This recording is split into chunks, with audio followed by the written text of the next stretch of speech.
Ja, gdje ćeš vidjeti, si negdje odlučila, imam jednu doktorku koja je vrhunska za to. Ja sam lice Doni, ja ti kod Done sve radim, oni su mi najbolji, ne si čula za njih. Dona, ovdje kod nas. Dona je Aesthetic Room, ma dobri su jako, ja ti s njima već 5 godina imam kod njih. Evo, baš mi pišu, sad je u modi prirodno. Samo neko oni vole prirodno. Ti mene nisi ni vidjela, ja sam se nos sredila. Si meni ko lutka. Nos sam radila. Da vidim. Vidi, čekaj. Top. Dobro mi je napravio, baš mi zadovoljna. A ja sam radila kod Glumičića u Zagrebu. Aha. Glumičić je vrhunski doktor. On ti je, mislim, radio i od adaktera ženi, Anđeli. Aha. Super radio on.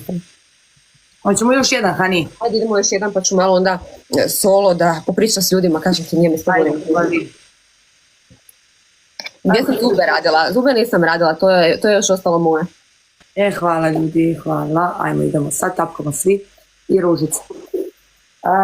Ja radim sad zube. U petak imam u 2 pregled i onda mi ide brušenje kompletno, radim nove zube. Hvala, Maki. I pošaljite mi dole profil. A kako ćeš raditi? Kao bijeli je više ili šta?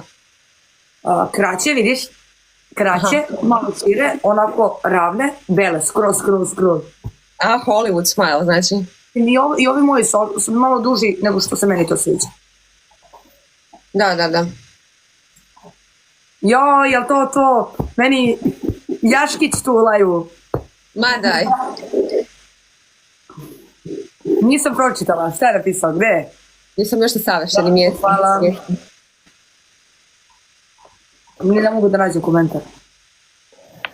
Majo, moram ti ispričati nešto šta je bilo, lajevala sam s nekim, pa ću ti to privatno napisati. Ajde, ljubavi, možeš. Drištat ćeš od smijeha. Hoću. Joj, ludilo. Leo, šta radiš?